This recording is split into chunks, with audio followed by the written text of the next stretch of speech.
প্রহর কোন সময়কে বলে এবং কয় প্রকার প্রহর?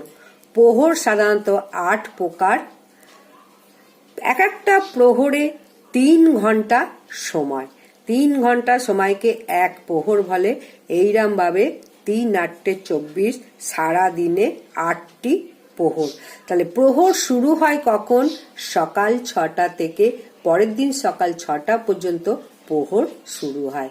আর এই প্রহরে শ্রীকৃষ্ণের অষ্টতর নাম, শ্রীকৃষ্ণ রাধার নাম গুণকীর্তন করা হয়। সারা দিন সারা রাত ধরে যে বাড়িতে রাধা কৃষ্ণের নাম গুণকীর্তন করা হয় এই অষ্টম প্রহর, সেই বাড়িতে সর্বদা বিরাজমান রাধা কৃষ্ণ গোবিন্দ।